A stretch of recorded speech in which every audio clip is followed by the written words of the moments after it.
Sabda, jumpa lagi sama aku Tata Rosita di Speak seputar musik.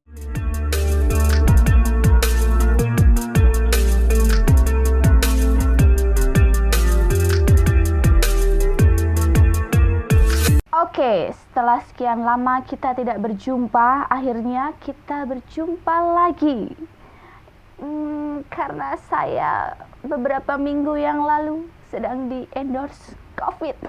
Oke, di kesempatan yang kali ini kita akan ngebahas tentang sebuah subkultur di dunia permusikan.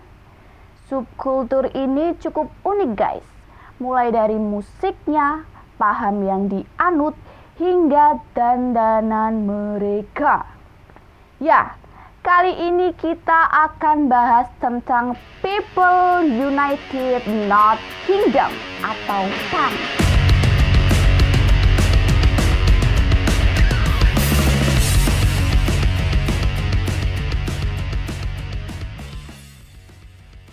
Wah, dengar namanya aja udah kebayang ya.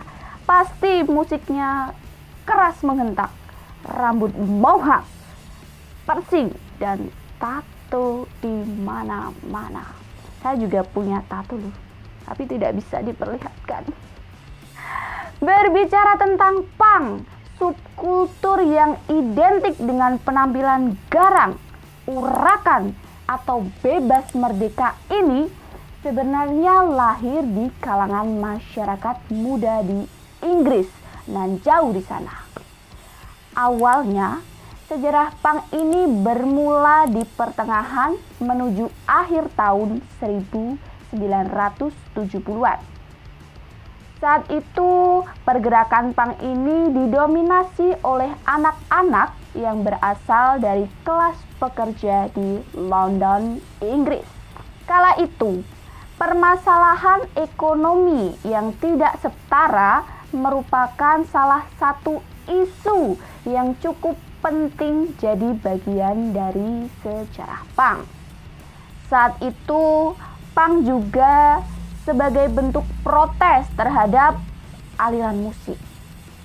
Pada waktu itu, musik di Inggris didominasi dengan musik rock dengan skill tinggi, lirik lagu cinta yang melankolis.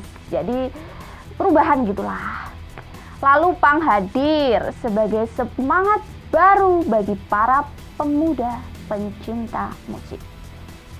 Tidak seperti rock pada biasanya, punk hadir dengan beat yang keras, lirik yang berbau protes tajam, dan pastinya dengan chord gitar yang sederhana, tapi mudah dipahami dan ditelan. Secara ideologi, sejarah punk lahir sebagai sebuah respon untuk menghadirkan kembali kebebasan atau kemerdekaan terhadap individu. Biar diri ini bebas dari kekangan-kekangan. Para penggiat punk rutin melakukan protes dalam berbagai bentuk medium seperti demonstrasi, musik, dan juga seni dengan tujuan menyuarakan pendapat mereka terhadap berbagai kebijakan pemerintah yang dapat merugikan kebebasan dari seorang individu. Kayaknya Indonesia juga perlu nih. Udah nggak sedikit terkekang nih Indonesia. Hadirnya punk juga memberikan pengaruh yang besar pada perkembangan di dunia fashion. Outfit seperti ripped jeans, sepatu boots, dan jaket kulit, serta pakaian-pakaian yang serba hitam. Aku nggak serba hitam deh, ada birunya. Diakui datang dari sejarah perkembangan punk yang merambah ke dunia fashion. Punk hitam-hitam ya mas ya? Nggak ada yang pink gitu mas?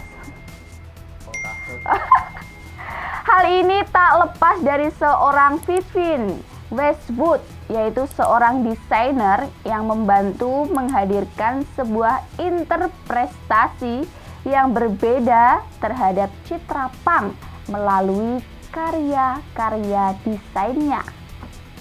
Di dunia musik sendiri, punk mulai digandrungi seiring dengan lahirnya band Sex Pistols dari Inggris, yang pada saat itu karyanya banyak membawa fenomena yang real terjadi di sekelilingnya.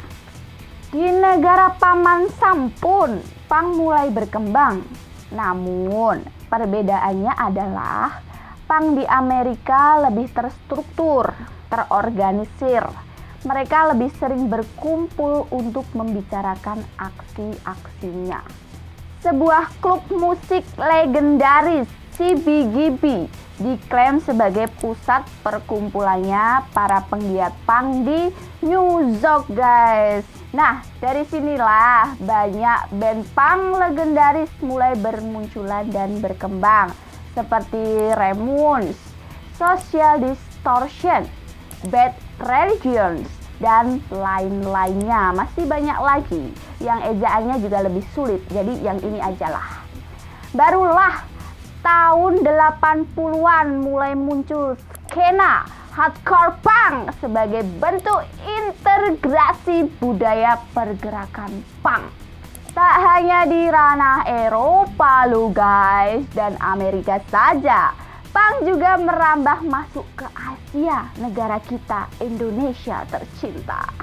Dilansir dari Vice.com, pada artikelnya yang berjudul Melacak Jejak Masuk Punk ke Indonesia, disebutkan bahwa Jakarta, kancah metal, justru berjasa besar membidani embrio punk.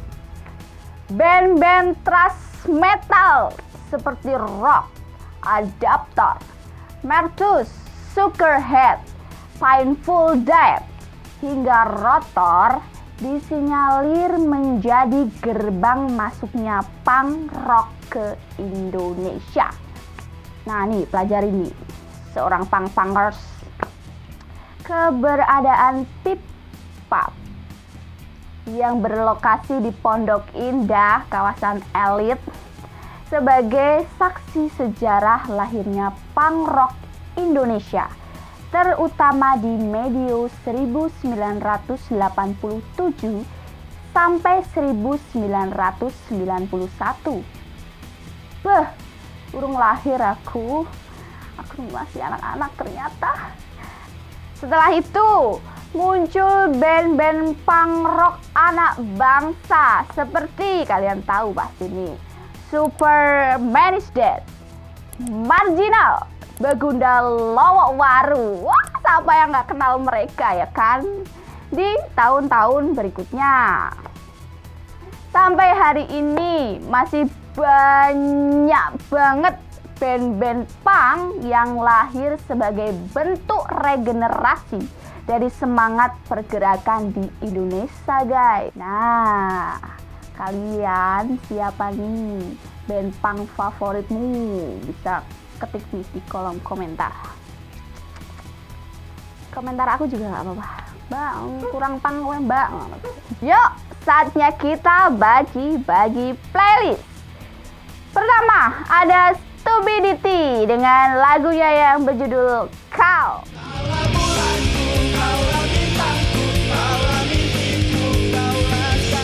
Dua, Rebellion Rose, Sehat Selalu Saudaraku.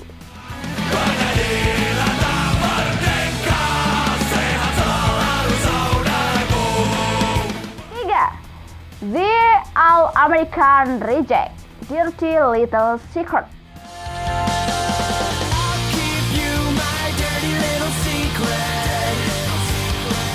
Keempat, ada Simple Plan dengan lagunya yang berjudul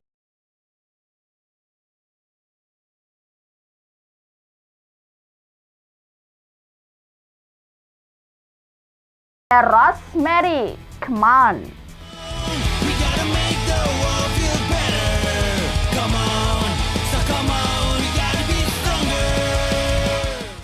6, ada Tango Tequila dengan lagunya yang berjudul City of Sins.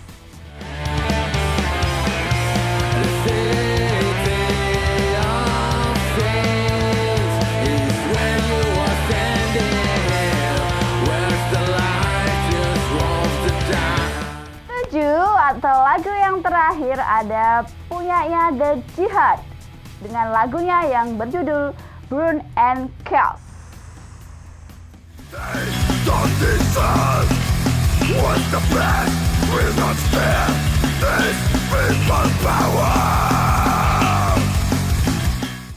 Itu tadi sedikit tentang perkembangan punk di luar negeri dan Indonesia. Dan sekian Speak kali ini. Kalau ada request ingin bahas tentang apa, bisa langsung tulis di kolom komentar ya.